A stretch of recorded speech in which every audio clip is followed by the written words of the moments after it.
Hello, my name is Michael Blue. I'm the Executive Director and General Counsel of the Round Blue Institute, and I want to talk to you just briefly today about how to stay within your budget.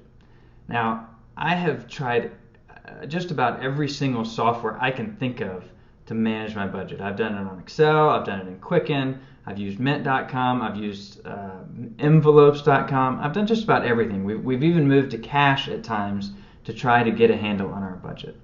Now, I understand the biblical principles of managing money. I understand basic principles of managing money, but that does not change the fact that it sometimes is really hard to track and understand where you are in your budget.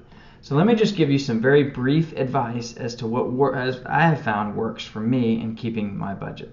I think the number one key for me in keeping my budget is tracking it along the way.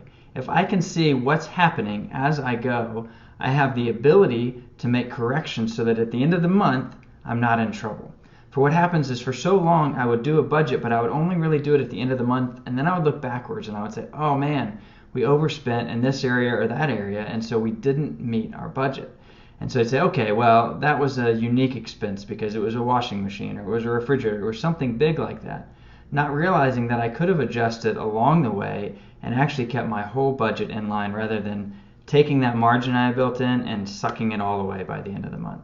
So what I have found really works well for me is to track it as I go. And if I look at it continually over the month, I can make adjustments and figure out where it's going.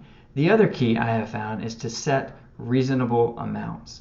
Too often I set this pie in the sky amount that I think, okay, I can do that if I really stick to it and put my mind to it. But so often I just can't put it together. And so if I set these way high, unattainable or rarely attainable amounts, then I get frustrated along the way and I think, well, I can never meet my budget. So the two keys I find is track it along the way and make it realistic so that you can actually achieve your budget and you can feel that sense of satisfaction of doing it. Anyway, I hope that helps you a couple tips with budgeting, and I would say just stick with the system that's working for you and continue pressing forward, and it will get easier and easier over time.